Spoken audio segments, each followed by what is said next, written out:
Hello दोस्तों, नमस्कार। स्वागत है आप सभी का एक बार फिर से अपने यूट्यूब चैनल ज्ञान सागर कोचिंग इंस्टीट्यूट में। तो आज की क्लास में हम लोग डिस्कस करेंगे क्लास 10th की एनसीईआरटी का चैप्टर नंबर 3 दो चर वाले रैखिक समीकरण युग्म का प्रश्नावली 3.3, जो कि आपका प्रतिस्थापन विधि से दो चर वाले रैखिक समीकरणों को हल करने का बीजगणितीय विधि है। चलते हैं, बिना किसी देरी के क्लास को स्टार्ट करते हैं। और क्लास को स्टार्ट करने से पहले आप लोगों से एक रिक्वेस्ट है कि अगर क्लासेस आपको पसंद आ रही है तो प्लीज क्लास को लाइक करिए, अपने दोस्तों के साथ शेयर करिए तथा चीजों को बिल्कुल मन लगाकर सीखने का प्रयास करिए।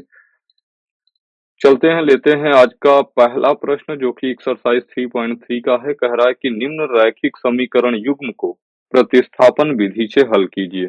और यहाँ पर ध्यान दीजिए, आपको दो समीकरण दिए गए हैं। एक तो आपका x plus y is equals to 14 है, जिसको आप कह देंगे इक्वेशन फर्स्ट।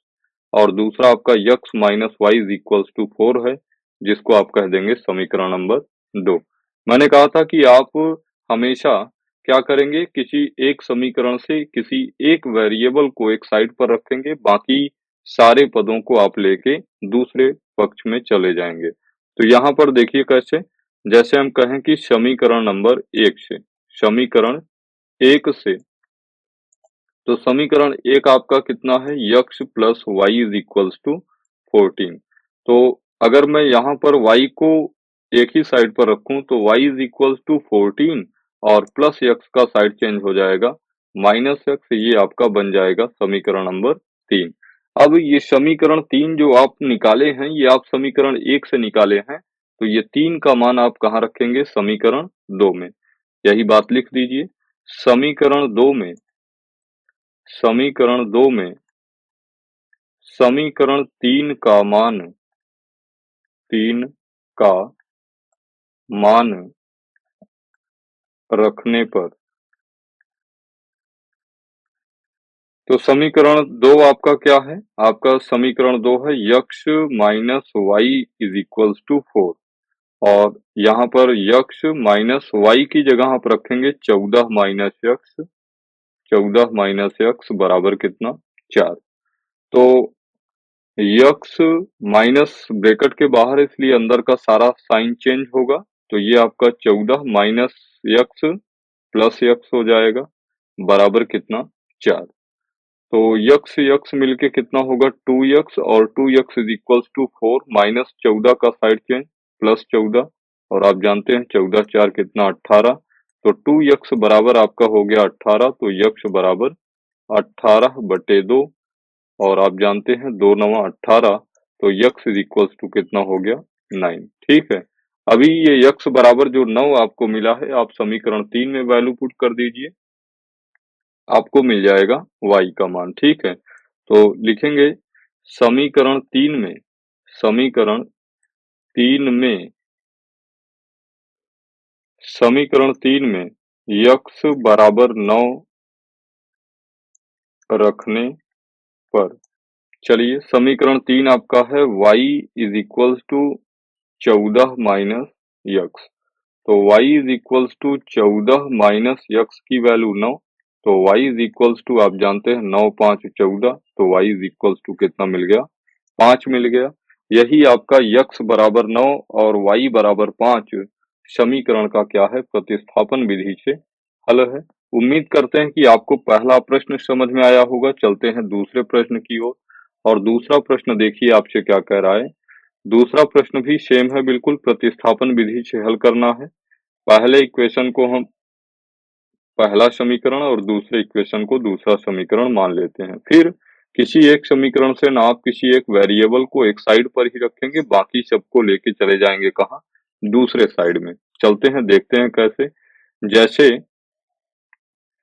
अगर मैं यहाँ पर कहूँ कि समीकरण 1 से, ठीक है, समीकरण नंबर 1 से, और समीकरण 1 आपका है क्या, तो आप कहेंगे s minus t is equals to 3। तो एस इज इक्वल्स टू कितना हो जाएगा, 3 माइनस टी का साइड चेंज प्लस 3। और ये आपका हो जाएगा समीकरण नंबर 3। अभी ये समीकरण 3 जो निकाले हैं मेरे भाई, वो आप कहाँ से निकाले हैं, तो आप कहेंगे समीकरण नंबर 1 से, तो कहाँ पर पुट करेंगे ये वैल्यू? आप कहेंगे 2 पर, ठीक है। तो यही बात लिखेंगे समीकरण 2 में s is equals to 3 plus t रखने पर,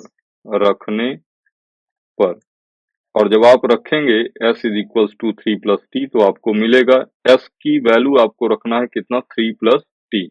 तो यस की जगह आप रख दीजिए। अच्छा, एक बार इक्वेशन आप लिख लीजिए तो आपसे गलतियां बहुत ही कम होंगी, ठीक है। तो समीकरण 2 आपका है s by 3 plus t by 2 is equals to कितना? 6, ठीक है। तो यहाँ पर आप ऐसा भी कर सकते हैं, इसको और सिंप्लीफाई कर लीजिए। 3 और 2 का एलसीएम कर लीजिए 6। तो आप जानते हैं 3 दूनी 6, तो यहाँ पर बचेगा आपका 2s, और यहाँ पर बचेगा 2 तिया 6, तो 3t इज इक्वल्स टू कितना? 6। क्रॉस मल्टीप्लाई करिए तो आपके पास बचेगा 2s plus 3t is equals to 6 36, और अब आप यस की वैल्यू पुट कर दीजिए। तो यस बराबर हम रखेंगे कितना? 3 plus t plus 3t is equals to 36। 2 का 3 में मल्टीप्लाई करेंगे, 2 तिया 6, 2 प्लस टी 2t, और plus 3t is equals to 36। 2t में 3t जुड़ेगा, आप कहेंगे 5t 5t, और प्लस 36 प्लस 6 का साइड चेंज -6, 5t बराबर हो जाएगा 36 माइनस 6 30, तो t बराबर आपका हो जाएगा 30/5, और 5 छंग 30, तो t की फाइनल वैल्यू निकल के आ गया कितना? 6। अभी यही t का मान आप रख देंगे कहाँ पर? समीकरण नंबर 3 में। आपको यस पता चल जाएगा, तो लिखेंगे समीकरण 3 में t बराबर 6 रखने पर, या प्रतिस्थापित रखने पर, तो s इज इक्वल्स टू आपका हो जाएगा 3 प्लस टी, और आप जानते हैं 3 प्लस टी की वैल्यू अभी अभी आपने निकाला है कितना? 6। तो यस बराबर आपका हो जाएगा कितना? 9। तो टी बराबर 6 और यस बराबर 9, इन दोनों समीकरणों का हल है। कहने का मतलब, अगर आप यस बराबर 9 और टी बराबर 6 रखते हैं, तो ये इक्वेशन एक दूसरे को क्या करेंगे? सेटिस्फाई करेंगे, ठीक है। चलते हैं, लेते हैं तीसरा प्रश्न, और तीसरा प्रश्न अगर देखें तो आपसे कह रहा है कि 3x minus y is equals to 3 और 9x minus 3y is equals to 9 को प्रतिस्थापन विधि से आपको हल करना है। तो पहले इक्वेशन को हम पहला समीकरण और दूसरे इक्वेशन को दूसरा समीकरण मान लेते हैं। यहाँ पर लिखेंगे समीकरण नंबर 1 से, समीकरण नंबर 1 से। अगर समीकरण 1 से हम बात करें तो समीकरण 1 आपका है कितना? तो आप कहेंगे 3x minus y is equals to कितना? 3। तो यहां से आप कह सकते हैं कि 3x प्लस 3 का साइड चेंज कर दीजिए, आप कहेंगे -3 इज इक्वल्स टू वाई। तो y के टर्म में हमने 3x, y का मान हमने निकाला कितना? 3x माइनस 3, इसको कह देंगे समीकरण नंबर 3। अभी ध्यान दीजिए, समीकरण 3 हमने कहाँ से निकाला है? आप कहेंगे 1 से, तो ये वैल्यू पुट कहाँ करेंगे आप? समीकरण नंबर 2 में। लिखेंगे समीकरण नंबर 2 में समीकरण 3 का मान रखने पर, समीकरण 3 का मान रखने पर, तो जो मेन बात है वो ये है कि अगर आप एक प्रश्न को कायदे से समझ लेते हैं, तो बिल्कुल उसी पैटर्न पर आपका सारा का सारा प्रश्न लग जाना है, ठीक है। और यही सारे प्रश्न आपको बार-बार प्रैक्टिस पे लाने हैं। ध्यान दीजिए कि आपके एग्जाम में प्रतिस्थापन विधि, विलोपन विधि या वज्र गुणनखंड विधि से एक प्रश्न 4 नंबर का पूछा जाना बिल्कुल तय है। तो आप ना, और ये भी देख रहे हैं कि मतलब जो पैटर्न है, जो लगाने का तरीका है, वो बिल्कुल ईज़ी है। आप 1 बार, 2 बार, 3 बार प्रैक्टिस करेंगे, आपको चीज़ें समझ में आ जानी है, ठीक है।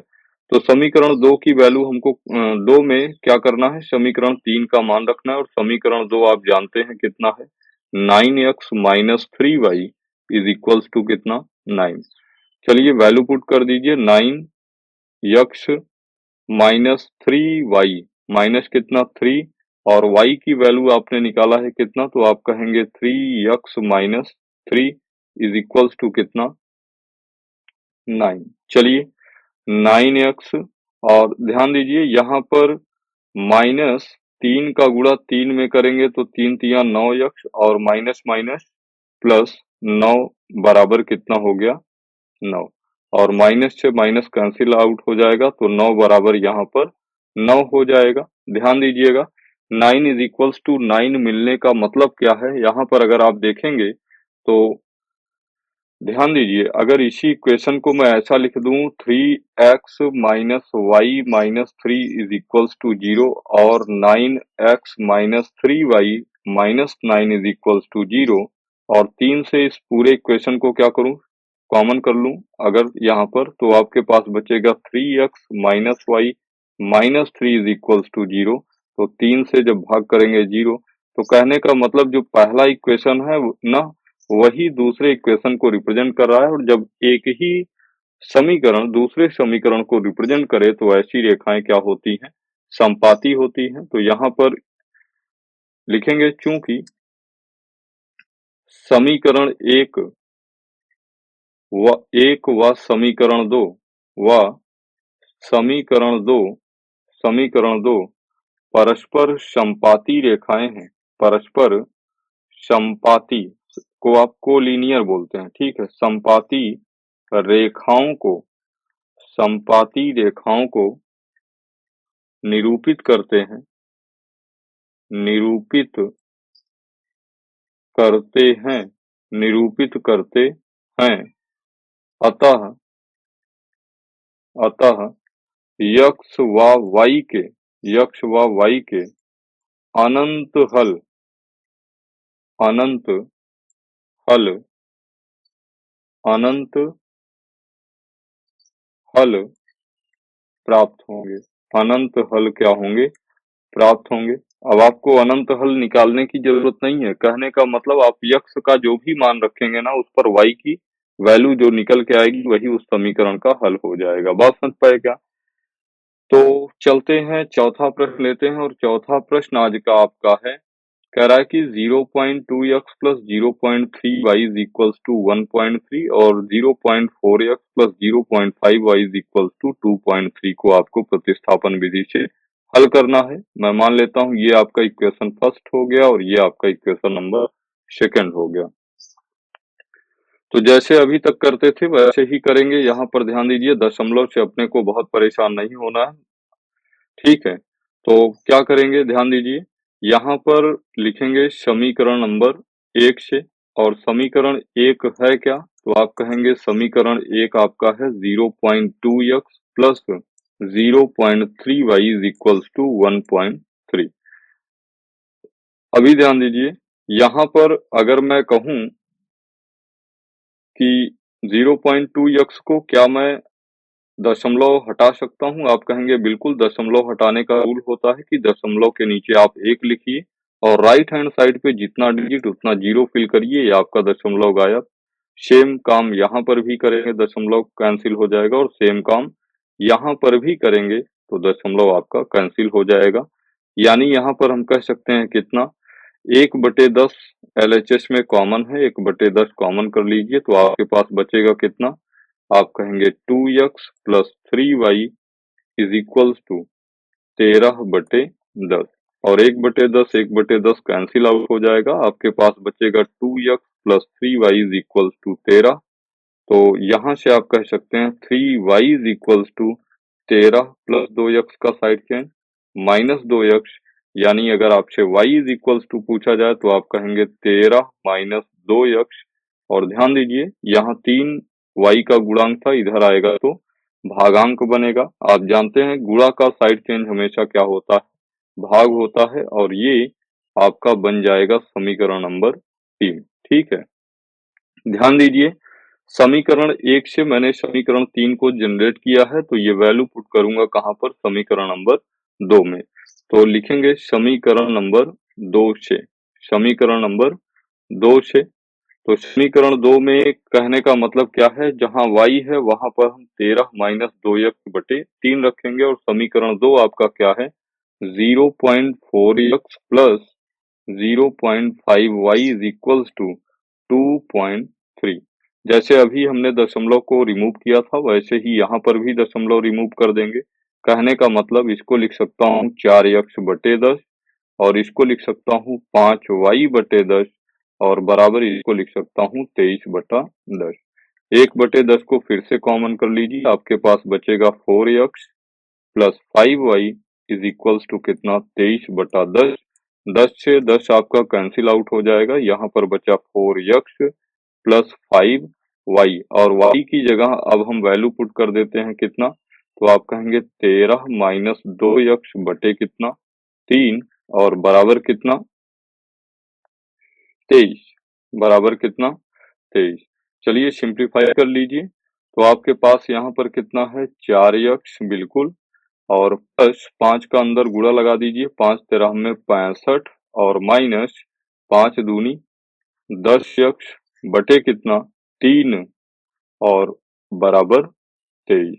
चलिए 3 एलसीएम कर लीजिए, अगर 3 आप एलसीएम कर लेंगे तो 3 चौके 12x प्लस 65 माइनस 10x बराबर 23। क्रॉस मल्टीप्लाई कर दीजिए 3 का, तो 12x में 10x घटेगा, आप जानते हैं 2x बचेगा और 23 तिहैया 69 होता है मेरे भाई, 3 तिया 9 और 3 दूनी 6 69 और प्लस 65 का साइड चेंज होगा तो आपका हो जाएगा कितना -65 यानी 2x बराबर 4। 69 में से 65 घटेगा 4 तो यक्ष बराबर आपका हो जाएगा 4/2 और 2 दूनी 4 यानी यक्ष की फाइनल वैल्यू जो निकल के आई वो आपका कितना हो गया 2। ठीक है, अभी यही यक्ष बराबर आप उठा के रख देंगे कहाँ पर 3 पर, आपको y पता चल जाएगा। तो यक्ष बराबर 2 समीकरण नंबर 3 में रखने पर, कहाँ पर 3 में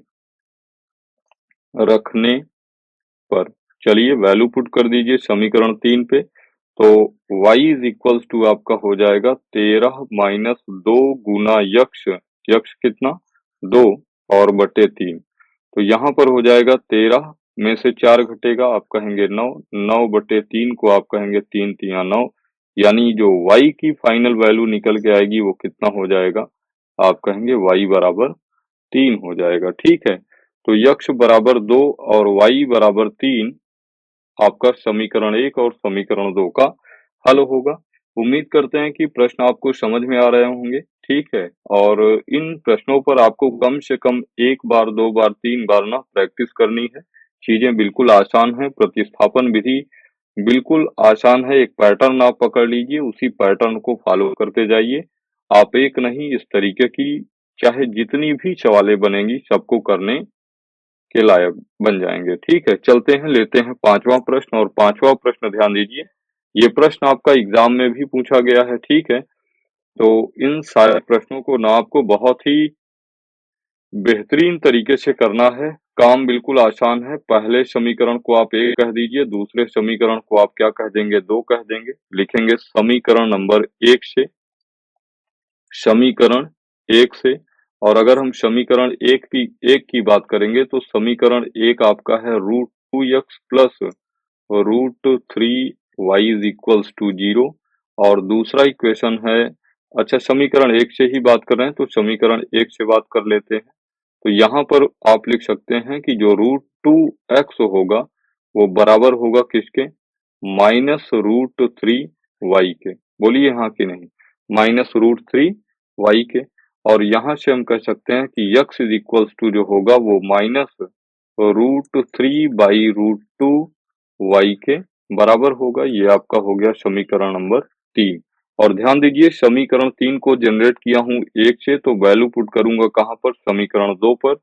लिखेंगे समीकरण नंबर 2 में, समीकरण 2 में समीकरण 3 का मान रखने पर, समीकरण 3 का मान रखने पर, ठीक है, मान रखने पर, और समीकरण 2 आपका है √3x minus √8y is equals to कितना 0। अभी यहाँ पर हम क्या करते हैं कि जो यक्ष की वैल्यू हमने निकाला है वो वैल्यू यहाँ पर पुट करते हैं। तो √3 x की वैल्यू हम पुट करेंगे -√3/√2y is equals to minus √8y को क्या मैं 4 दूनी 8 y बराबर 0 लिख सकता हूँ क्या? आप कहेंगे बिल्कुल लिखा जा सकता है।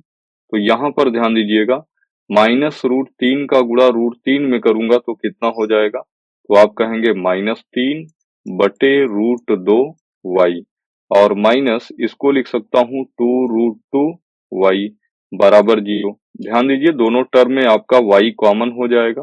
दोनों टर्म में ऐसा भी कह सकते हैं कि आप -y कॉमन हो जाएगा।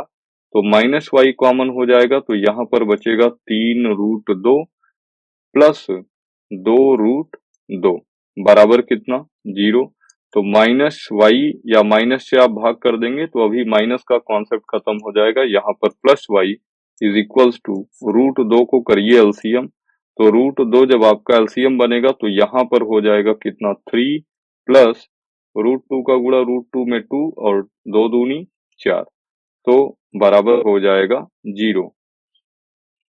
तो y इज इक्वल्स टू आप लिख सकते हैं कितना √2/7 √2/7 गुना 0। तो y बराबर आपका क्या हो गया भाई? y बराबर आपका हो जाएगा 0। ठीक है, y बराबर कितना हो गया 0, क्योंकि ध्यान दीजिए 0 का √2 और बाई 7 से गुणा करेंगे तो आप जानते हैं 0 मल्टीप्लाइड बाई चाहे जो हो वैल्यू 0 होगा। और कहा जाए कि जब y बराबर आप 0 रखें, क्या रखें? y बराबर आप 0 रखें, y बराबर 0 रखने पर, तो जब y बराबर आप क्या रखेंगे 0 रखेंगे तो वहां से आपको यक्ष बराबर भी क्या प्राप्त होगा 0 प्राप्त होगा। यानी y बराबर 0 और यक्ष बराबर 0 इस समीकरण क्या होगा? एक हल होगा। बात समझ पाए होंगे। चलते हैं, लेते हैं पहले पार्ट का छठा और लास्ट अंतिम प्रश्न है। ये कह रहा है कि निम्न समीकरण युग्म को प्रतिस्थापन विधि से हल कीजिए।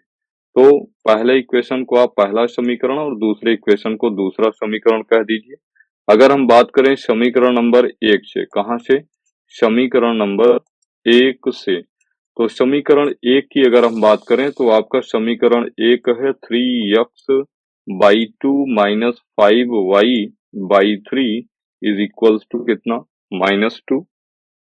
और ध्यान दीजिए यहाँ पर अगर हम यक्ष को एक ही साइड पर रखें तो 3x/2 is equals to -5y/3 का साइड चेंज हो जाएगा प्लस 5y/3 और -2 ऑलरेडी इधर से दिया गया है। ठीक है, तो यहाँ पर ध्यान दीजिएगा, इसी बात को आप लिख सकते हैं कितना 3x/2 इज इक्वल्स टू 3 को करिए एलसीएम। 3 को जब एलसीएम करेंगे तो ये हो जाएगा कितना आपका? ये हो जाएगा आपका 5y-3 दूनी 6। ठीक है, तो अगर मैं x इज इक्वल्स टू निकालूं तो x इज इक्वल्स टू आपका हो जाएगा 5y-6/3। तो ध्यान दीजिए इधर 2 भाग कर रहा था, साइड चेंज करेंगे, अगले में गुणा करेगा, 3 इधर गुणा कर रहा था, यहाँ भाग करेगा। यानी x इज इक्वल्स टू आपका हो जाएगा कितना 2 पंचे 10y और 2 छंग 12 और यहाँ पर 3 तिया 9, ये 12 है। ध्यान दीजिएगा आपका समीकरण नंबर बना कितना 3। और अब समीकरण 3 की वैल्यू को मैं रख दूंगा कहां पर? समीकरण 2 में। तो समीकरण 2 में x का मान रखने पर चलिए x की वैल्यू पुट कर दीजिए आप इक्वेशन नंबर 2 में। और यहाँ पर है x/3। तो x/3 को क्या हम 1/3 गुना यक्ष प्लस 1/2 गुना y लिख सकते हैं क्या? आप कहेंगे बिल्कुल लिखा जा सकता है 13/6। और ऐसा क्यों लिखा हूं? क्योंकि 1/3 यक्ष की वैल्यू पुट कर दीजिए आप कितना, तो आप कहेंगे 10y माइनस 12 बाई कितना 9 और plus half y is equals to 13/6। ठीक है। तो 10y का गुना -12 में 1 का गुना 10y -12 में कर दीजिए, तो आप कहेंगे 10y -12 बटे 9 तियां 27 और प्लस y/2 को एज इट इज रहने देता हूँ और यहाँ पर हो जाएगा आपका 13/6। ठीक है, कितना हो जाएगा 13/6। 27 और 2 का अगर हम एलसीएम करें तो आप कहेंगे 27 और 2 का एलसीएम हो जाएगा 54। 27 दूना 54, तो 2 दहम्मा 20y और 12 दूनी 24। प्लस है, प्लस लगाइए। 2 गुना 27 54 होगा और 27 एकन्नम 27y बराबर 13/6 और 6 एकन्नम 6 और 6 नवैया 54। तो यहाँ पर आपका बचा है कितना 20y प्लस 27y यानी 47y। कितना 47y माइनस 24 और 13 का क्रॉस मल्टीप्लाई करूंगा 9 में तो 13 नवैया 117। 47y बराबर आपका हो जाएगा 117 प्लस 24 और आप जानते हैं 7 4 11 और 11 2 13 1 14 141। ठीक है, तो y बराबर आपका हो जाएगा 141 47 बटे आ जाएगा बटे 47 और 47 तिहैया 141 होता है। ठीक है, 47 तिया 141 यानी y की जो वैल्यू निकल के आई वो कितना हो गया 3। अभी y बराबर 3 को आप समीकरण 3 में पुट कर दीजिए। लिखेंगे समीकरण नंबर 3 से, समीकरण नंबर 3 से, तो समीकरण 3 आपका है y is equals to 10 into y की वैल्यू निकाला हूँ 3 माइनस 12 बाई कितना 9। और आप जानते हैं कि 10 तिया 30, 30 में से 12 घटाएंगे तो 18 और 18 बटे 9 को आप लिख सकते हैं 2। स्पेस कम होने की वजह से मैंने डायरेक्टली लिख दिया है, आप एक स्टेप और लिख लीजिएगा तो y इज इक्वल्स टू 2 आपका आंसर हो जाएगा। y इज इक्वल्स टू 2 मतलब यहाँ यक्ष है। ठीक है, दोनों वैल्यू y पे आ गए हैं तो ये आपका यक्ष है और ये भी आपका क्या होगा यक्ष होगा। ठीक है, तो y इज इक्वल्स टू 3 और x इज इक्वल्स टू 2 आपका इक्वेशन नंबर फर्स्ट और सेकंड का क्या होगा हल होगा। उम्मीद करते हैं कि पहले पार्ट के सभी प्रश्न आपको समझ में आए होंगे। तो चलते हैं, लेते हैं आज का दूसरा प्रश्न। और दूसरा प्रश्न आपके लिए क्या है भाई, इम्पोर्टेंट है, ये एग्जाम ओरिएंटेड प्रश्न है। ये आपसे एग्जाम में बन सकता है और अभी ये बना भी है हाल ही के एग्जाम में। ठीक है, तो ध्यान दीजिए क्या कह रहा है, कह रहा है कि 2x plus 3y is equals to 11 और 2x minus 4y is equals to minus 24 को हल कीजिए और इससे यम का वह मान ज्ञात कीजिए जिसके लिए y is equals to mx plus 3 हो। ठीक है, ये आपको बताना है। तो सबसे पहला काम ध्यान दीजिए, अपने को समीकरण पता है। क्या पता है, समीकरण। तो अगर हम देखें कि समीकरण क्या है तो आप कहेंगे समीकरण है 2x plus 3y is equals to 11। ये आपका पहला समीकरण है। और 2x minus 4y is equals to minus 24, ये आपका दूसरा समीकरण है। ठीक है, तो यहाँ पर हालांकि आपसे प्रतिस्थापन विधि ऐसा कुछ बोला नहीं है, लेकिन हम लगा लेते हैं क्योंकि हम एक्सरसाइज ही इसी पर लगा रहे हैं। ठीक है, तो समीकरण नंबर 1 से, समीकरण नंबर 1 से, और समीकरण 1 आपका है क्या, तो आप कहेंगे 2x plus 3y is equals to कितना 11। तो यहाँ से आप कह सकते हैं कि 3y जो होगा वो 11 माइनस 2x के बराबर होगा क्या, आप कहेंगे बिल्कुल। तो y इज इक्वल्स टू आप लिख सकते हैं 11 माइनस 2x बाई कितना 3। ये आपका समीकरण नंबर 3 बन जाएगा। अभी इसी समीकरण 3 को उठा के आप कहाँ रख देंगे, समीकरण 2 में। आपको यक्ष की वैल्यू मिल जानी है। ठीक है, तो क्या लिखेंगे, समीकरण 2 में समीकरण 3 का मान रखने पर, समीकरण 3 का मान रखने पर, मान रखने पर, और ये सब लाइंस ना आप लिखने की आदत डाल लीजिए क्योंकि ये लाइंस ऐसी हैं कि आपके एग्जामिनर को ना, आपके एग्जामिनर पर ये इम्पैक्ट डालेंगी। ठीक है, तो इन सब से आप घबराइए नहीं, क्योंकि आपका जो एग्जाम होना है वो डिस्क्रिप्टिव होना है, ठीक है? तो जितना आप बेहतर लिखेंगे, आपकी नोट्स जितनी बेहतर बोलेगी, वो एग्जामिनर पर ना उसका अलग इम्पैक्ट पड़ना है, ठीक है? तो समीकरण 2 में समीकरण 3 का क्या रख रहा हूँ, मान रखना रहा हूँ, और समीकरण 2 अपना है क्या? तो आप कहेंगे 2x माइनस 4y, और y की वैल्यू आपने निकाला है कितना? तो 11 माइनस 2x बाई कितना? 3 इज इक्वल्स टू माइनस का 24, माइनस का कितना?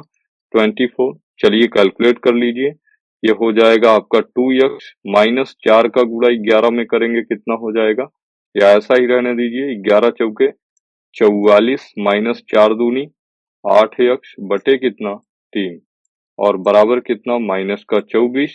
3 कर लीजिए आप एलसीएम, तो 3 जब एलसीएम कर लेंगे तो यहाँ से 3 दूनी 6x, और माइनस से ब्रैकेट ओपन करूंगा तो माइनस 44 प्लस 8x। आप जानते हैं कि अगर ब्रैकेट के पहले माइनस है तो अंदर का साइन क्या होता है? चेंज होता है, बराबर कितना हो जाएगा? माइनस 24। 3 का क्रॉस मल्टीप्लाई करा दीजिए, और 6x और 8x को आपस में जोड़ेंगे कितना? 8 6 14x, और माइनस 44 बराबर 24 तिया 72, ठीक है? तो यहाँ हो जाएगा 14x बराबर माइनस 72 प्लस 44, और आप जानते हैं कि 72 में से 44 घटेगा तो 12 में से 4 घटा, आप कहेंगे 8, और यहाँ पर 7 बचा कितना है? 7 नहीं 6 बचा है, 6 में से 4 घटेगा तो 2 होगा, 6 में से 4 घटेगा कितना? 2 होगा, और निगेटिव साइन के साथ होगा क्योंकि आपका 72 बड़ा है। तो यहाँ से आप कह सकते हैं x is equals to minus 28 बटे 14, और 14 दूनी कितना? 28, यानी यक्स की जो फाइनल वैल्यू निकल के आई वो कितना हो गया आपका? -2। यक्स कितना हो गया? -2। अब इस यक्स की वैल्यू को हम पुट करेंगे कहां पर? समीकरण 3 में। समीकरण 3 में समीकरण 3 में यक्स बराबर -2 रखने पर, यक्स बराबर क्या रखूंगा? -2 रखूंगा, तो समीकरण 3 आपका है y is equals to 11 minus 2 multiplied by -2 by 3, और ये आपका हो जाएगा y इज इक्वल्स टू 2 दूनी 4, और 11 4 15 बटे 3, और आप जानते हैं 3 पचे 15, तो y की वैल्यू आपकी निकल के आ गई कितना? 5, ठीक है? तो ध्यान दीजिए कि जो आपका इक्वेशन था 2x plus 3y is equals to 11 और 2x minus 4y is equals to minus 24 को हल कीजिए। तो हल करने पर x का मान -2 और y का मान -5 आया, और कहा है कि इससे यम का वह मान ज्ञात कीजिए जिसके लिए y is equals to mx plus 3 हो। तो यहाँ पर हम क्या करते हैं, एक नया पेज ले लेते हैं, ठीक है? तो नया पेज ले लेते हैं, तो समझिएगा प्रश्नानुसार y is equals to m x plus 3, यही तो बोला है। समीकरण आपको दिया है y is equals to m x plus 3, और ध्यान दीजिएगा x बराबर -2 और y बराबर 5 पर, x इज इक्वल्स टू -2 व y इज इक्वल्स टू 5 पर अगर हम बात करें तो y बराबर 5, m को m ही रहने देता हूँ, x की जगह -2 रखता हूँ प्लस 3, ठीक है? और यहाँ पर हो जाएगा 5 प्लस 3 का side change -3 is equals to -2m, और 5 में से 3 घटा तो आप कहेंगे 2 बराबर -2m, और यहाँ आप कह सकते हैं कि m बराबर हो जाएगा 2 बटा -2, यानी m की जो फाइनल वैल्यू निकल के आएगी वो कितना हो जाएगा? आप कहेंगे -1, ठीक है? तो m का मान निकल आया कितना? -1। तो ये आपका आंसर होगा इस प्रश्न का, ठीक है? तो उम्मीद करते हैं कि दूसरा प्रश्न आपको समझ में आया होगा, और फिर से एक बार मैं बता दूं कि दूसरा प्रश्न आपका एग्जाम में आया हुआ प्रश्न है, और ये मोस्ट रिपीटेड प्रश्न है जो आपके एग्जाम में बना है, ठीक है? तो इन सारी चीजों को ना, इन सारे प्रश्नों पर आपको बार बार प्रैक्टिस करनी है। चलते हैं, लेते हैं तीसरा प्रश्न, और तीसरा प्रश्न क्या कह रहा है समझिएगा। कह रहा है कि निम्न समस्याओं में रैखिक समीकरण युग्म बनाना है। आपको यहाँ पर ना अब लैंग्वेज दिया गया है, आपको समीकरण ना खुद से डेवलप करना है, और कह रहा है कि अगर आप बना लेते हैं समीकरण को तो उनको प्रतिस्थापन विधि से हल कीजिए। और पहला सवाल देखिएगा क्या कह रहा है। पहला सवाल कह रहा है कि दो संख्याओं का अंतर कितना है, 26 है, और एक संख्या दूसरी संख्या की 3 गुनी है, उन्हें ज्ञात कीजिए। ठीक है, तो कह रहा है कि संख्याओं का अंतर कितना है, 26 है, और हम जानते हैं कि अंतर मतलब क्या होता है कि जब भी ब, बड़े में से आप छोटे को क्या करते हैं, छोटा नंबर, बड़ा नंबर में से छोटा नंबर माइनस करते हैं, तो जो आता है वही उसका क्या कहलाता है, डिफरेंस कहलाता है, अंतर कहलाता है। ठीक है, तो यहाँ पर हम मान लेते हैं, माना माना बड़ी संख्या माना बड़ी संख्या बराबर x तथा छोटी संख्या बराबर y है। तो यहाँ पर कंडीशंस आपको दिया गया है, प्रथम शर्त आपको दी गई है, और पहली शर्त क्या कहा है, पहली शर्त कहा है कि संख्याओं का अंतर कितना है, 26 है। तो हमने कहा बड़ा माइनस छोटा कितना है, 26 है, यानी x minus y is equal to कितना है आपका 26। ये आपका बन गया इक्वेशन नंबर फर्स्ट। और द्वितीय कंडीशन आपका दिया गया है, द्वितीय शर्त आपको पता है, तो द्वितीय शर्त आप कहेंगे, द्वितीय शर्त क्या है, कह रहा है कि एक संख्या दूसरी संख्या की 3 गुनी है। तो ध्यान दीजिए, जैसे मैं कहूँ ये आपका यक्ष है और ये आपका वाई है। ठीक है, तो बड़ा कौन है, यक्ष है, तो जाहिर सी बात है कि अगर आप वाई में 3 से गुणा करेंगे तो ये यक्ष के बराबर हो जाएगा। तो यक्ष बराबर कितना हो गया बताइए, 3y, यानी इसी बात को आप लिख सकते हैं, यक्ष minus 3y is equal to 0। ये आपका समीकरण नंबर 2 हो गया। ठीक है, और ध्यान दीजिए, अगर अभी हम समीकरण 2 से बात करें, समीकरण नंबर 2 से, तो समीकरण 2 से हम कह सकते हैं कि x माइनस 3y बराबर 0 है, तो x बराबर कितना, 3y का मान का मान समीकरण एक में प्रतिस्थापित प्रतिस्थापित करने पर करने पर चलिए, एक में यक्स बराबर 3y रख दीजिए, यक्स की जगह कितना रख दूंगा, तो आप कहेंगे 3y माइनस वाई बराबर कितना, 26। तो 3y में से एक y घटेगा, 2y बराबर 26, और आप जानते हैं y इज इक्वल टू हो जाएगा 26/2, 13 में 26, तो y आपका निकल के आ जाएगा कितना, 13। अभी अगर y इज इक्वल टू 13 आ गया तो x इज इक्वल टू कितना हो जाएगा, समीकरण नंबर 2 से। अगर हम समीकरण नंबर 2 से बात करें तो समीकरण 2 आपका कह रहा है कि यक्स माइनस 3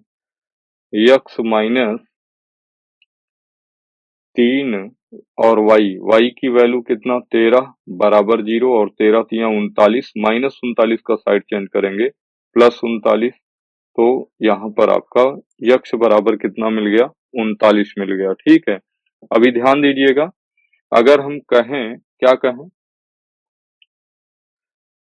हमसे पूछा क्या था कि माना बड़ी संख्या, हमने कहा था संख्याएं इतनी हैं, तो अब हम कह सकते हैं, यहाँ पर मैं ना थोड़ा सा स्पेस बनाऊं या यहीं पर लिख देता हूँ। ठीक है, इसको मिटा के ना यहीं पे लिख देता हूं मैं।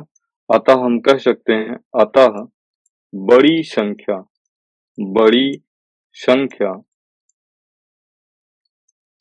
x is equal to 39, x is equal to कितना मिल गया अपने को, 39, तथा छोटी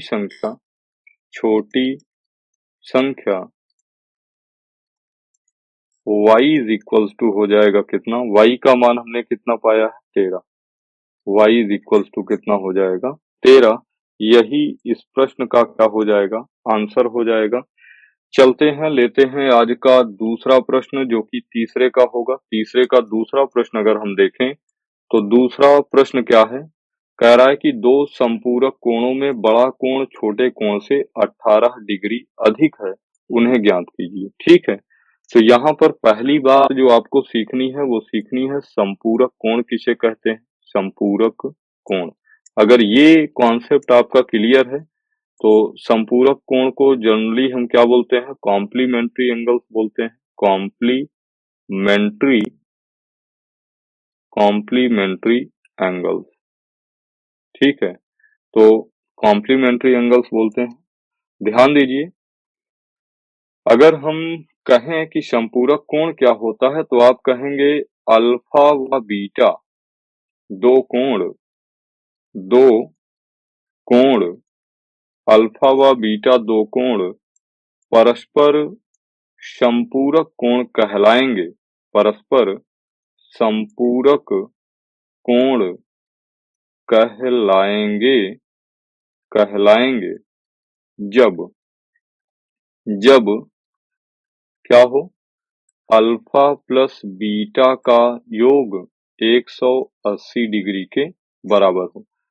तो जनरल टर्म में आप केवल इतना समझिए कि दो कोण परस्पर संपूरक कोण कहलाते हैं यदि उनके उनका योग 180 डिग्री के बराबर हो। ठीक है, और कोटिपूरक कब कहलाएंगे, जब दो कोणों का योग 90 डिग्री के बराबर होगा, 90 डिग्री के बराबर होगा तो कोटिपूरक कहलाते हैं। समझिए, जैसे यहाँ पर आपको कहा है कि दो संपूरक, अब हम इसी कॉन्सेप्ट को ना अपने प्रश्न में यूज करेंगे। ठीक है, तो प्रश्न को अब कैलकुलेट कर रहा हूँ, ये मैंने आपको एक्स्ट्रा बता दिया इसलिए कि संपूरक की डिफिनीशन आपको आएगी तभी ये प्रश्न आपको समझ में आना था। ठीक है, तो समझिए, कह रहा है कि दो संपूरक कोणों में बड़ा कोण छोटे कोण से 18 डिग्री अधिक है। तो यहाँ पर हम मान लेते हैं कि माना कोण या संपूरक कोण लिख लीजिए, माना संपूरक कोण संपूरक कोण क्रमशः क्रमशः अल्फा व बीटा है, अल्फा व बीटा है, जहां जहां अल्फा का मान बड़ा है बीटा से। ये हमने कह दिया कि अल्फा जो है वो बीटा से क्या है, बड़ा है। अब यहाँ पर ध्यान दीजिए, पहली शर्त तो आपका, प्रथम शर्त तो यही हो गया। प्रथम शर्त क्या है कि प्रथम शर्त ये है कि चूंकि अल्फा और बीटा आपके क्या है, संपूरक कोण है, तो अल्फा प्लस बीटा की वैल्यू 180 डिग्री के बराबर होगी। ध्यान दीजिए, ये आपका ना टेक्निकल प्रश्न है। क्यों? क्योंकि आप जानते हैं कि जैसे दो चर वाला रैखिक समीकरण है कि किसी भी इक्वेशन में जितने चर होंगे ना उतने इक्वेशन मिनिमम आपको पता होने चाहिए, तब आप यक्ष और वाई के या फिर उन वेरिएबल्स के वैल्यूज को निकाल पाएंगे। लेकिन यहाँ पर तो आपको देखिए एक ही कंडीशन कह रहा है कि दो संपूरक कोण में बड़ा कोण छोटे कोण से 18 डिग्री अधिक है।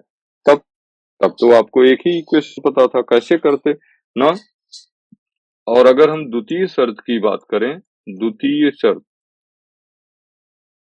तो द्वितीय शर्त कह रहा है कि जो बड़ा कोण है छोटे कोण से 18 डिग्री क्या है, अधिक है।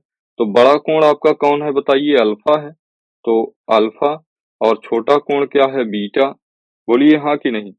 तो यहाँ पर अगर मैं आपसे कहूं कि बड़ा कोण छोटे कोण से 18 डिग्री अधिक है, अगर छोटे कोण पे भी हम 18 डिग्री ऐड कर दें तो छोटा कोण बराबर हो जाएगा बड़ा कोण के। बोलिए हाँ कि नहीं। तो यहाँ अल्फा प्लस बीटा का साइड चेंज कर दिया, minus beta is equal to 18 degree. ये आपका बन गया क्या, समीकरण नंबर 2। ठीक है, और अभी हम क्या करेंगे, प्रतिस्थापन विधि लगाएंगे। प्रतिस्थापन विधि, ठीक है, तो प्रतिस्थापन विधि से, तो प्रतिस्थापन विधि जब हम लगाएंगे तो प्रतिस्थापन विधि कहता है कि किसी भी आप एक इक्वेशन को पकड़ लीजिए, मैं यहाँ पर समीकरण 2 को ले लेता हूँ। किसको ले लेता हूँ, समीकरण 2 से। तो समीकरण अगर हम 2 से बात करें तो समीकरण 2 आपका क्या कह रहा है, समीकरण 2 कह रहा है कि अल्फा माइनस बीटा बराबर है किसके, 18 डिग्री के। तो यहाँ से हम ये भी तो कह सकते हैं कि अल्फा जो है वो 18 डिग्री प्लस बीटा के बराबर है। ये आपका हो गया समीकरण नंबर 3।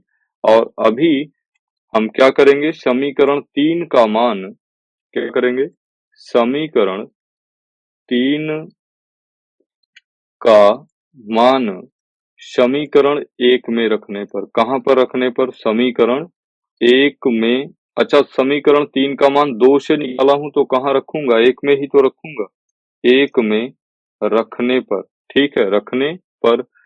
तो समीकरण 1 आपका है अल्फा प्लस बीटा, और अल्फा की जगह कितना रखूंगा? आप कहेंगे 18 प्लस बीटा, और प्लस बीटा ऑलरेडी है आपका, plus beta is equals to 180 degree. तो बीटा बीटा कितना? 2 बीटा बराबर 180 डिग्री माइनस 18 डिग्री। बोलिए हाँ कि नहीं? तो यहाँ पर हो जाएगा 2 बीटा इज इक्वल्स टू 180 में से 10 घटेगा 170, और 170 में से 8 घटेगा तो आप कहेंगे 162 डिग्री। और 2 से जब सिंप्लीफाई करेंगे तो 2 अठे 16 और 2 एकन्नम 2, यानी बीटा इज इक्वल्स टू आपका हो गया कितना? 81 डिग्री। बीटा कितना हो गया? 81 डिग्री। अब समीकरण 3 पे आप वैल्यू रख दीजिए, आपको अल्फा पता चल जाएगा समीकरण नंबर 3 से। और समीकरण 3 आपका कह क्या रहा है? आप कहेंगे alpha is equals to 18 degree plus beta 81 degree. तो अल्फा बराबर आपका हो जाएगा, ध्यान दीजिए, 81 8 89 और 89 10 99। कितना हो जाएगा? 99 डिग्री। तो बीटा आपका हो गया कितना? 99 डिग्री। तो कहा था क्या? दो संपूरक कोण आपको निकालना था, उन्हें ज्ञात कीजिए। तो आपने कहा कि अल्फा 99 डिग्री होगा और बीटा कितना होगा? 81 डिग्री।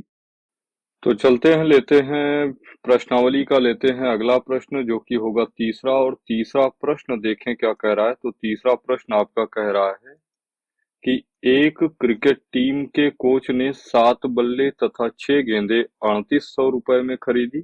बाद में उसने 3 बल्ले तथा 5 गेंदें 1750 रुपए में खरीदी। प्रत्येक बल्ले और प्रत्येक गेंद का मूल्य ज्ञात कीजिए। ठीक है, तो यहाँ पर हम क्या करेंगे? यहाँ पर मानेंगे माना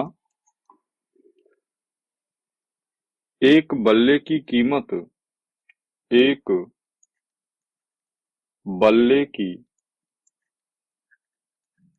कीमत, एक बल्ले की कीमत रुपए यक्स तथा एक गेंद की कीमत,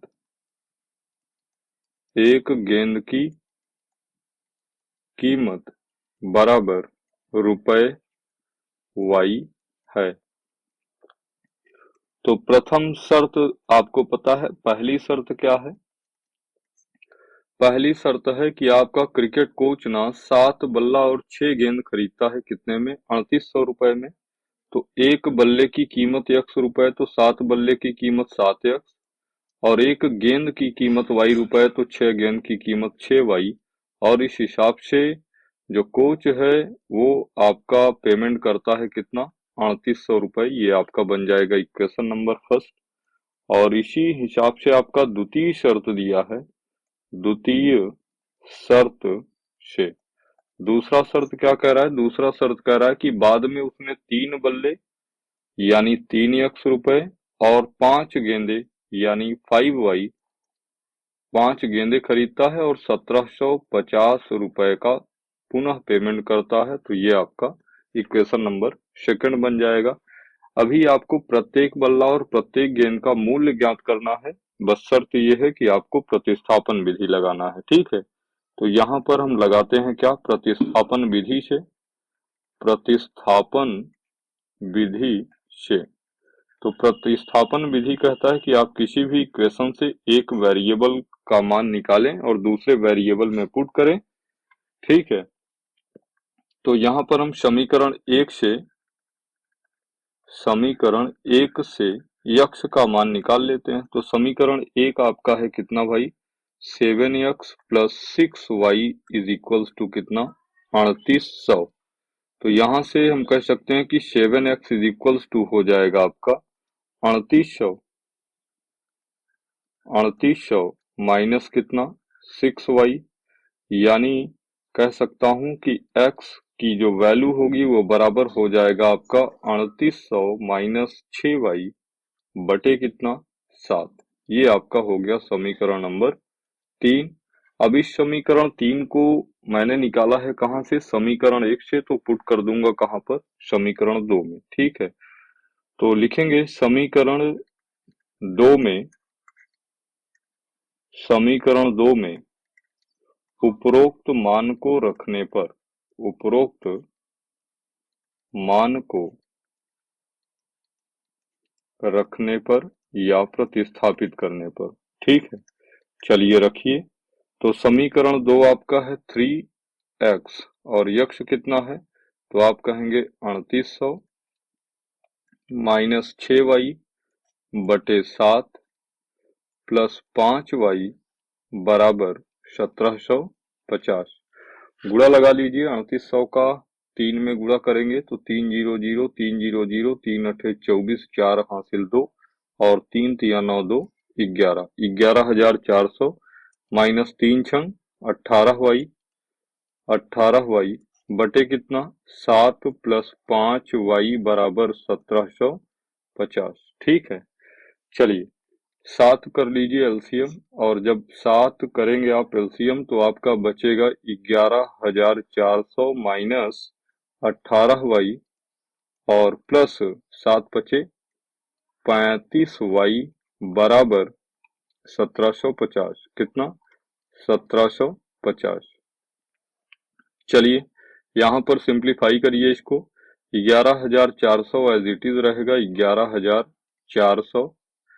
ध्यान दीजिए 35y में 18y घटेगा तो आप कहेंगे 8 7 15 यानी 17y बचेगा, 17y, और 7 से क्रॉस मल्टीप्लाई करेंगे, 7 0 0 7 पचे 35 हासिल 3 और 7 सता 49, 49 3 52 हासिल 5, 7 एक कम 7 5 12, 12,250 यानी आपके पास बचा 17y बराबर 12,250 माइनस 11,400। ठीक है, तो 17y बराबर 0 में से 0 0, 5 में से 0 5, और यहाँ 2 में से 4 घटेगा नहीं तो 12 में से 4 घटाएंगे कितना, 8। ठीक है, तो y इज इक्वल्स टू आपका हो जाएगा 850 बटे 17, और आप जानते हैं 17 पचे 85, यानी y बराबर आपको पता चल गया कितना, 50।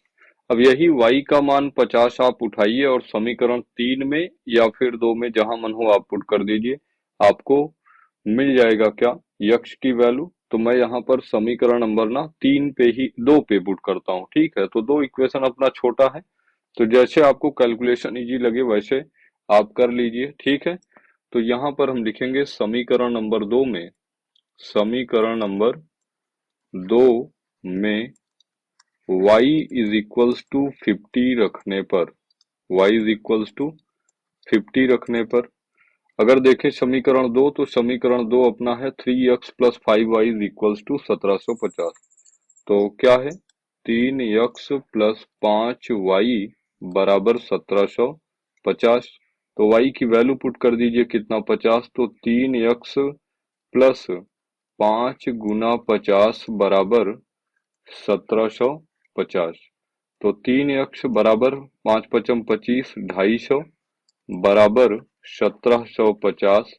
तो 3x बराबर हो जाएगा 1750 प्लस 250 का साइड चेंज माइनस 250, यानी 3x बराबर 1750 में 250 घटाएंगे तो 1500, और यहाँ से हो जाएगा 3 पचे 15, यानी यक्ष की जो फाइनल वैल्यू निकल के आई वो कितना आया, 500। ठीक है, तो यहाँ पर ध्यान दीजिए, हमने सवाल में कहा था कि यक्ष जो है वो एक बल्ले की कीमत है और वाई जो है वो एक गेंद की कीमत है।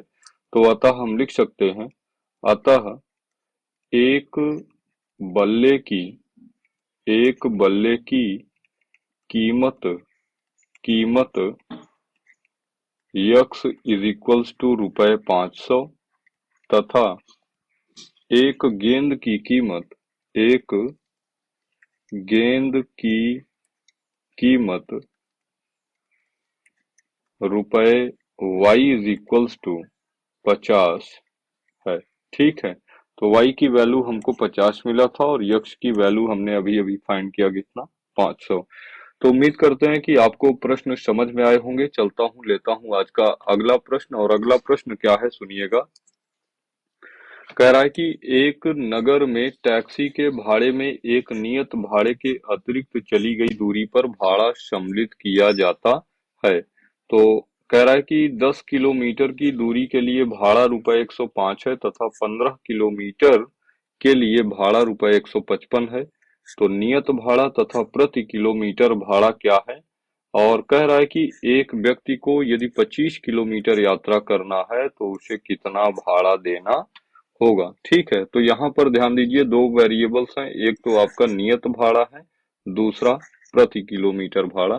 तो इसी बात को हम मान लेते हैं। ठीक है, माना माना टैक्सी का टैक्सी का नियत भाड़ा नियत भाड़ा रुपए एक्स तथा प्रति प्रति किलोमीटर भाड़ा बराबर रुपए वाई है। क्या है? रुपए वाई है।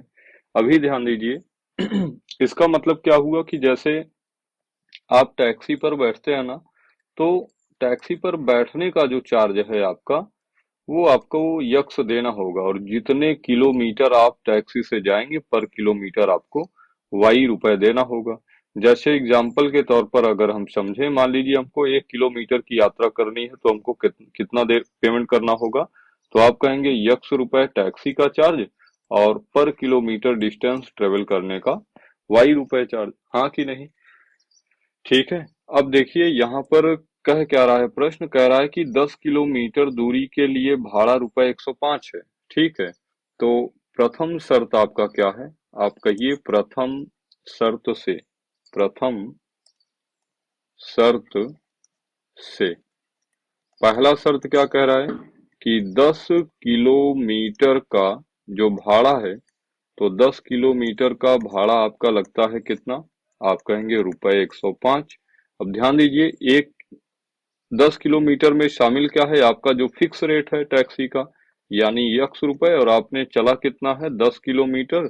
तो 1 किलोमीटर का आप देते हैं वाई रुपए, तो 10 किलोमीटर का आप देंगे 10 वाई बराबर 105। ये आपका बना इक्वेशन नंबर फर्स्ट। ठीक है, तो अगर द्वितीय शर्त की बात करूं, तो द्वितीय शर्त आपका क्या कह रहा है? ध्यान से समझिएगा।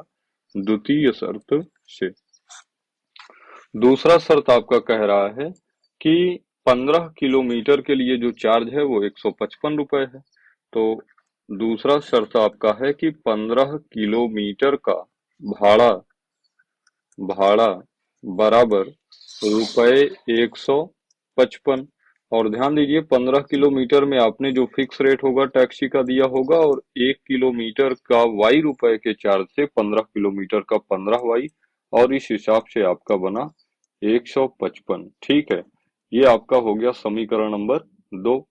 ठीक है, समीकरण नंबर कितना हो गया? 2 हो गया। अभी समझिए कि आप प्रतिस्थापन विधि सीख रहे हैं, तो प्रतिस्थापन विधि से अगर हम इसको लगाएंगे, तो प्रतिस्थापन विधि में आप जानते हैं कि किसी भी एक इक्वेशन से आप ना एक वेरिएबल का मान निकाल लेंगे। तो जैसे हम समीकरण 1 से निकाल रहे हैं, समीकरण 1 से, और समीकरण 1 अपना है x plus 10y is equals to 105। तो यक्स इज इक्वल्स टू हम कह सकते हैं कि 105 माइनस कितना? 10y। ये अपना हो गया समीकरण नंबर 3, और इसको पुट कर दूंगा कहां पर? समीकरण 2 में। तो समीकरण 2 में उपरोक्त मान को रखने पर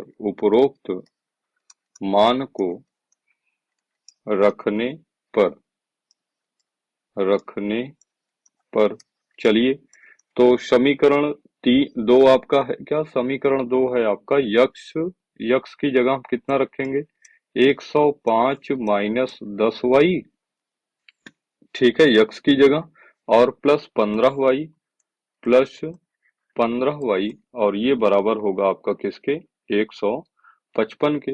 यहाँ पर देख लीजिए, समझिए, 15y में से 10y घटेगा, आप कहेंगे कितना बचेगा? आप कहेंगे 5y बचेगा। और यहाँ 155 है, प्लस 105 का साइड चेंज करेंगे तो माइनस 105।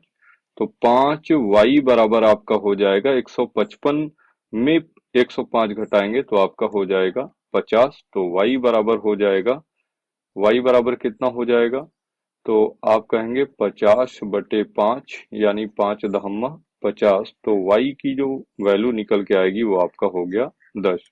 और ये y की वैल्यू आप रखेंगे कहाँ पर, समीकरण नंबर 3 में रख देते हैं तो आपको मिल जाएगा क्या, यक्ष का मान। तो लिखेंगे y इज इक्वल्स टू 10, समीकरण 1 में पुट करने पर नया पेज ले लेते हैं, y बराबर 10 समीकरण नंबर 3 में रखने पर रखने पर। और ध्यान दीजिए, अगर हम देखें कि समीकरण 3 अपना है क्या, तो आप कहेंगे समीकरण 3 है यक्स बराबर 105 प्लस 10y। तो समीकरण 3 क्या है, यक्स बराबर 105 प्लस 10y। अच्छा, यहाँ पर एक बार कंफर्म करिए क्या प्लस है कि माइनस है, तो आप कहेंगे माइनस है। कितना है, माइनस। तो यहाँ पर क्या करता हूँ, माइनस ही लगाता हूँ। तो 105 माइनस 10y, और y की वैल्यू कितना पुट करना है, 10। तो यक्ष बराबर हो जाएगा 105 माइनस 10 गुना y 10। तो x इज इक्वल्स टू हो जाएगा 105 माइनस 10 दहम्मा 100। तो यक्ष इज इक्वल्स टू कितना हो गया, 5। यक्ष बराबर कितना हो गया, 5। और ध्यान दीजिए, आपने कहा था कि जो यक्ष है वो टैक्सी का फिक्स भाड़ा है और प्रति किलोमीटर भाड़ा कितना है, y है। तो अतः हम कह सकते हैं, अतः टैक्सी का फिक्स भाड़ा या नियत भाड़ा, जो भी आप कह लें, नियत भाड़ा x इज इक्वल्स टू ₹5 तथा प्रति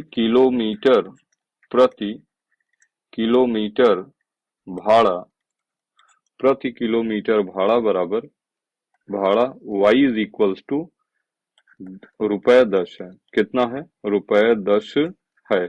अभी ध्यान दीजिए, प्रश्न में एक चीज आपसे और कहा है क्या, कि एक व्यक्ति को 25 किलोमीटर यात्रा करने के लिए कितना भाड़ा देना होगा। तो हम कह सकते हैं कि अतः 25 किलोमीटर की यात्रा का देय भाड़ा देय भाड़ा बराबर क्या होगा, आप कहेंगे नियत भाड़ा प्लस 25 किलोमीटर तय करने में, 25 किलोमीटर, या ऐसे समझिए, इतना डिटेल्स आपको लिखने की जरूरत नहीं है। 25 किलोमीटर तय करने में प्रति किलोमीटर भाड़ा। तो यहाँ पर डायरेक्टली ना हम यही लिख देते हैं क्या, यक्स प्लस 25 गुना वाई। ठीक है। तो यक्स क्या है, आपका फिक्स भाड़ा है, और वाई क्या है, प्रति किलोमीटर भाड़ा। और प्रति किलोमीटर भाड़ा आपका 10 आया है, और फिक्स भाड़ा आपका कितना आया है, 5 है। तो 5 प्लस 25 गुना 10 यानी 25×250, और 250 में 5 जोड़ेंगे तो 255 रुपए आपको पेमेंट करना पड़ेगा टैक्सी वाले को, अगर आप 25 किलोमीटर की यात्रा तय कर रहे हैं तो। ठीक है।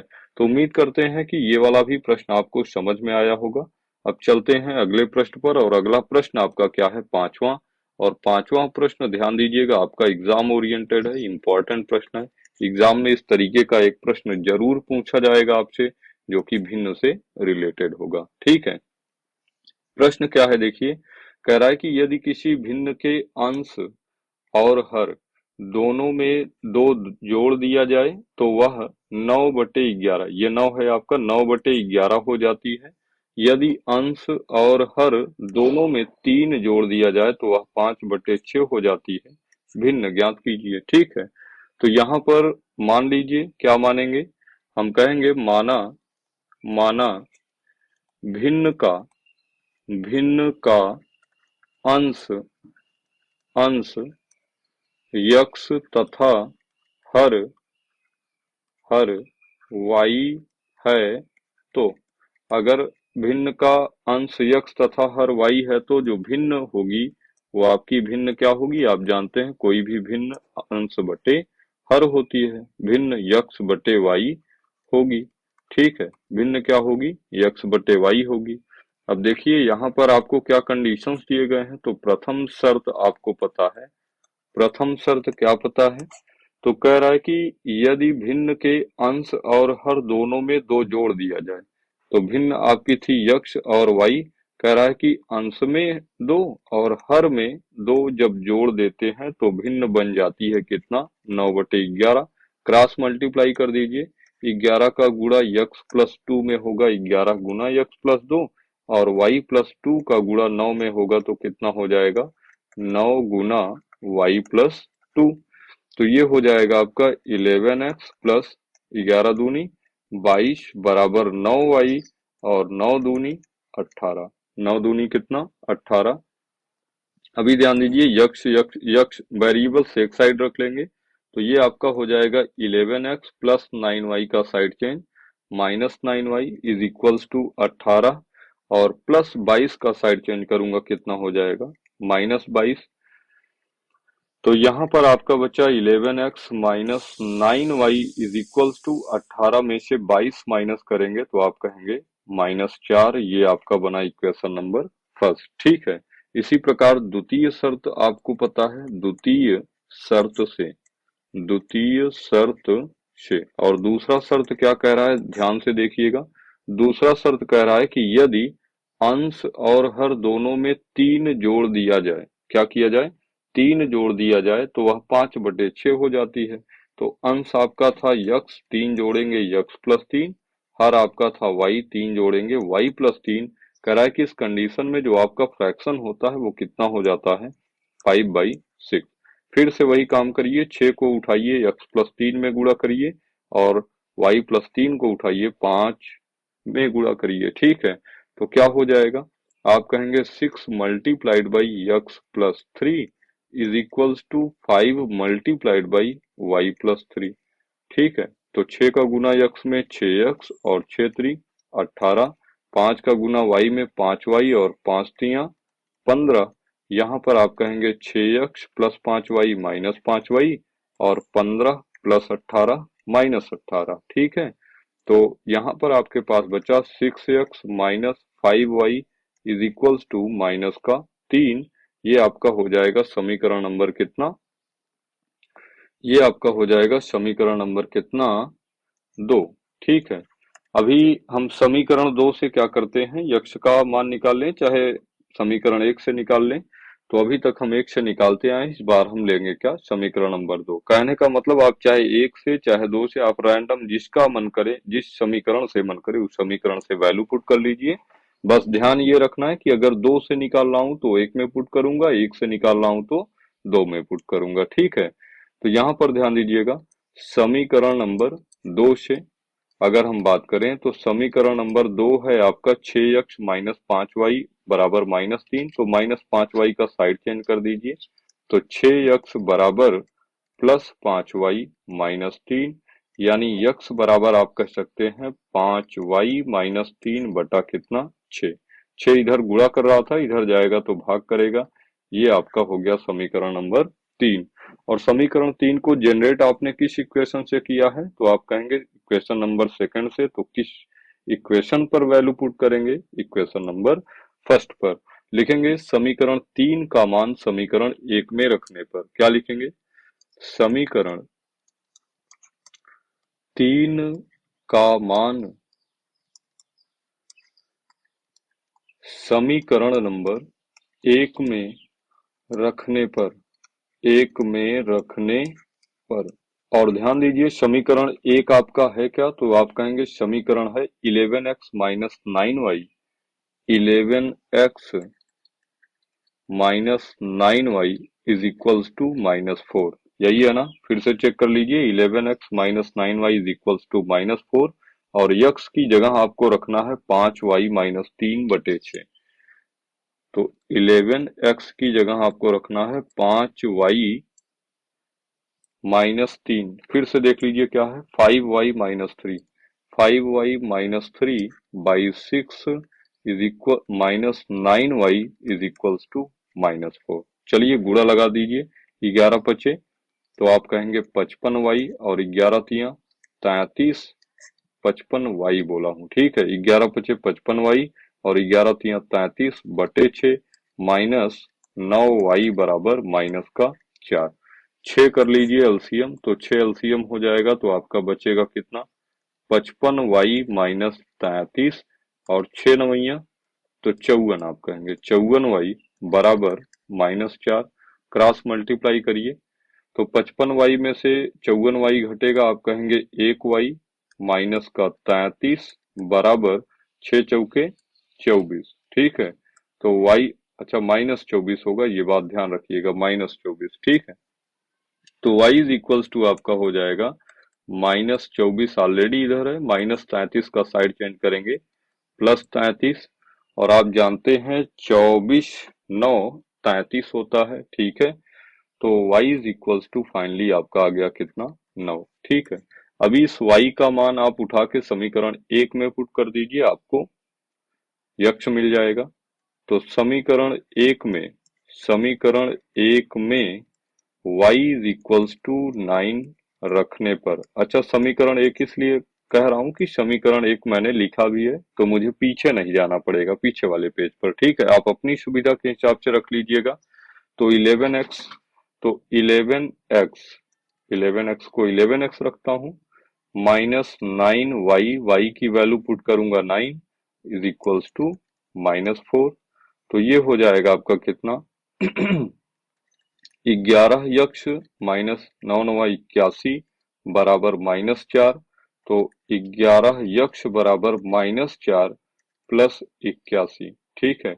और 81 में से 4 घटेगा तो आप जानते हैं 77 होगा। 11 यक्ष बराबर कितना, 77, और आप जानते हैं 77 बटे 11 को आप कह सकते हैं 7, यानी यक्ष की जो फाइनल वैल्यू निकल के आई वो कितना हो गया, 7 हो गया। अतः हम कह सकते हैं, हमसे क्या पूछा था, ध्यान दीजिए, हमसे पूछा था भिन्न क्या होगी। हम जानते हैं कि अतः अभीष्ट भिन्न, अतः अभीष्ट अभीष्ट भिन्न, भिन्न जो हमने भिन्न अज्यूम किया था वो आपका था क्या, यक्स बाई वाई, और यक्स की वैल्यू कितना है तो आप कहेंगे 7 है, और बाई वाई कितना है 9 है। तो ये आपका 7/9 फाइनल आंसर हो जाएगा, ठीक है। चलते हैं, लेते हैं अगला प्रश्न, और अगला प्रश्न क्या है आपका, कह रहा है कि 5 वर्ष बाद जैकब की आयु उसके पुत्र की आयु से 3 गुनी हो जाएगी, ठीक है। और 5 वर्ष पूर्व जैकब की आयु उसके पुत्र की आयु की 7 गुनी थी, उनकी वर्तमान आयु क्या है आपको ये बताना है, ठीक है। तो चलिए यहाँ पर हम क्या करते हैं, यहाँ पर हम कुछ डेटा मान लेते हैं, जैसे जैकब है और उसका पुत्र है, ठीक है। तो यहाँ पर हम मानेंगे, माना जैकब की वर्तमान आयु वर्तमान आयु बराबर यक्ष वर्ष तथा जैकब के पुत्र की वर्तमान आयु बराबर y वर्ष है, ठीक है। तो यहाँ पर देखिए पहला कंडीशन आपको क्या दिया गया है, फर्स्ट कंडीशन आपको पता है, फर्स्ट कंडीशन आपको दिया है कि जैकब की आयु उसके पुत्र की आयु की 7 गुनी। अच्छा 5 वर्ष बाद क्या कहा है, 5 वर्ष बाद, तो 5 वर्ष बाद अगर वर्तमान एज जैकब की यक्ष साल है तो 5 वर्ष बाद, और जब भी बाद कहेगा तो आप दिए गए टाइम पीरियड को क्या करते हैं, वर्तमान एज में ऐड करते हैं, ठीक है। तो 5 वर्ष बाद जो जैकब होगा वो x+5 का हो जाएगा, तो जैकब का पुत्र भी 5 साल बढ़ेगा, y+5 हो जाएगा। कह रहा है कि 5 वर्ष बाद जैकब की आयु उसके पुत्र की आयु की 7 गुनी होगी। कहने का मतलब अगर पुत्र की आयु को 7 गुना कर दिया जाए तो पुत्र की आयु जैकब की आयु के बराबर हो जाएगी।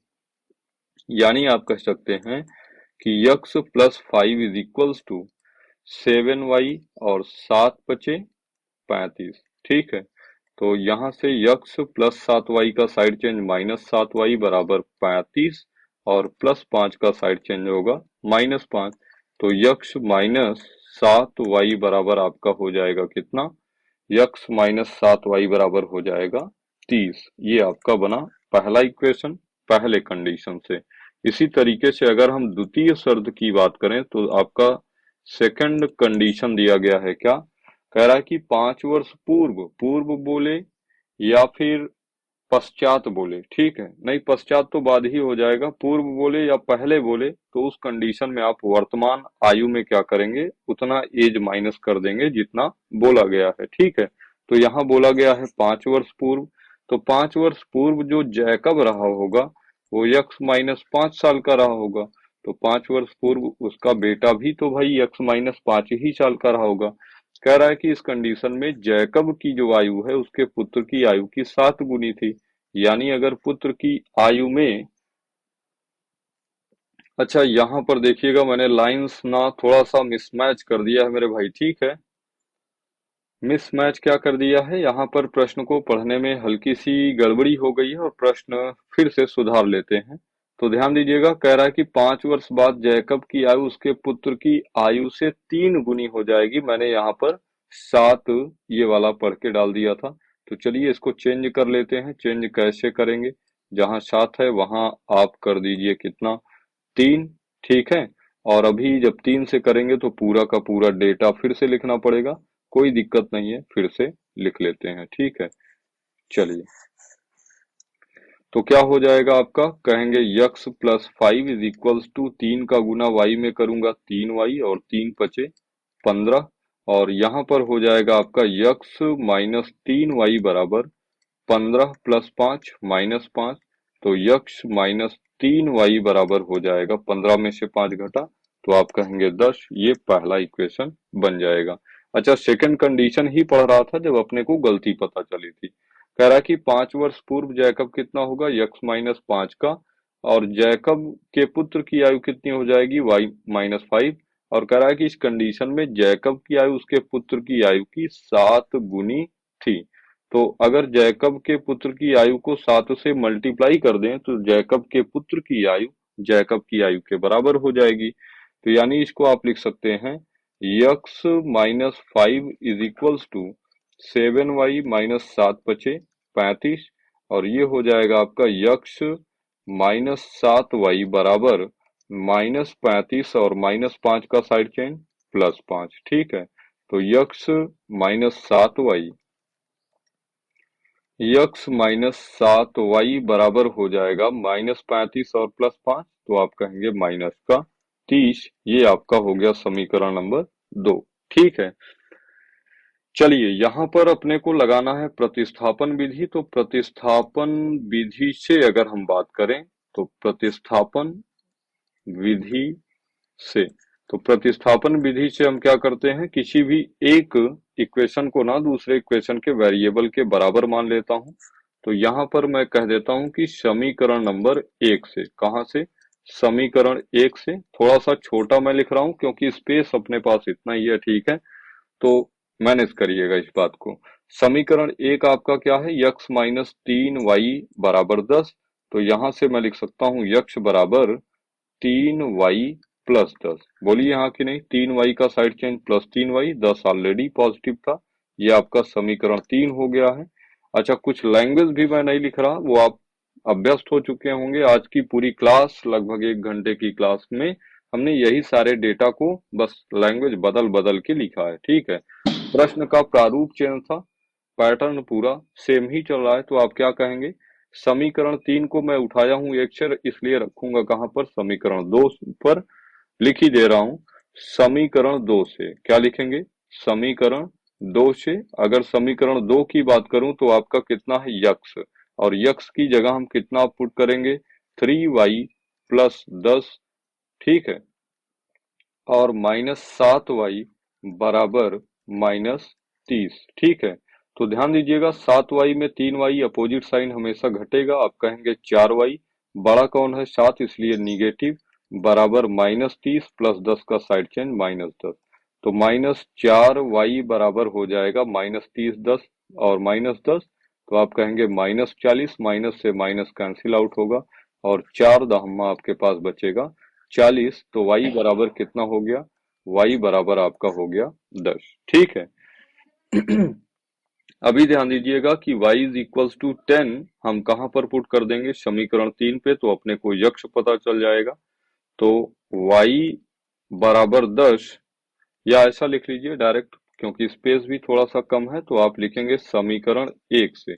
समीकरण 1 से, और समीकरण 1 की बात करूं तो समीकरण 1 आपका है x इज इक्वल्स टू 3 गुना 10 प्लस 10। y की जगह 10 पुट किया हूं और 3 दहम्मा 30, 30 10 40, तो यक्स बराबर कितना हो गया? 40। ठीक है, 40 वर्ष लिख लीजिए। और ये लाइन आप लिख लीजिएगा कि अतः जैकब की, अच्छा अपने पास स्पेस था अभी तो लिख सकता था, लेकिन कोई इशू नहीं है। ठीक है, तो लिख लीजिएगा ये बात, या मैं लिख ही दे रहा हूं क्योंकि अब तो पता चल ही गया कि स्पेस है। लिखेंगे अतः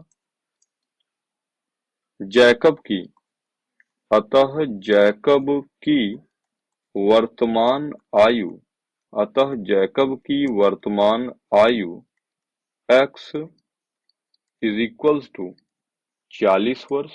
x इज इक्वल्स टू कितना? 40 वर्ष। तथा पुत्र की, पुत्र की वर्तमान आयु, वर्तमान आयु y is equals to, y बराबर कितना आया देख लीजिए, y बराबर 10 आया है, 10 वर्ष। अच्छा, अब जब पेज आप नया ले ही लिए हैं तो यहाँ पर इसको वेरीफाई कर लेते हैं कि क्या जो बात आप लगाए हैं, एक में समझ लीजिए कि आप एग्जाम में कैसे चेक करेंगे कि सवालें आपकी सही है कि नहीं। तो कंडीशंस मैच करा लीजिए। देखिए कंडीशन क्या है कि जैकब की एज आई है 40 साल, जैकब की एज आई है कितनी? 40 साल, और जैकब के पुत्र की एज आई है कितनी? 10 साल। तो पहला शर्त क्या कह रहा है सुनिएगा, पहला कंडीशन आपसे कह रहा है कि 5 वर्ष बाद जैकब की आयु, तो आज की डेट पे जैकब है 40 साल का, तो 5 साल बाद जैकब कितना हो जाएगा? तो आप कहेंगे 45 साल का। और सुनिए 10 साल का है कौन? जैकब का पुत्र, तो 5 साल बाद जैकब का पुत्र हो जाएगा कितने साल का? 15। तो क्या 15 का 3 गुना ही जैकब की एज है क्या? तो आप कहेंगे बिल्कुल।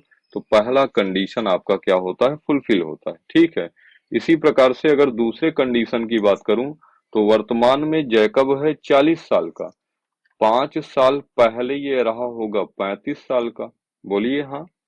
और वर्तमान में उसका पुत्र है 10 साल का और 5 साल पहले ये रहा होगा 5 साल का, तो क्या 7 गुना है क्या जैकब की एज? तो आप कहेंगे बिल्कुल। तो दोनों कंडीशंस आपकी मैच कर रही हैं, इसलिए ये आपका क्या होता है? राइट आंसर होता है। यही आपका क्या होगा?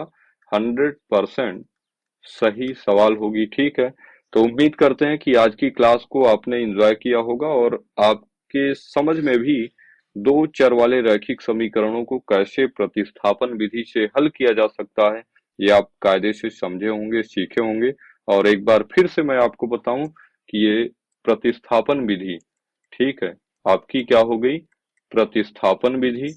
आपकी नेक्स्ट क्लास होगी विलोपन विधि, और इसके बाद आपकी एक क्लास होगी वज्र गुणनखंड विधि की। किसकी? वज्र गुणनखंड विधि की। और ये तीन विधियां ऐसी हैं जिसमें से आपका एक प्रश्न 100% डन है कि आपके एग्जाम में आएगा, और वो भी 4 मार्क्स का। कितने मार्क्स का? 4 मार्क्स का होगा।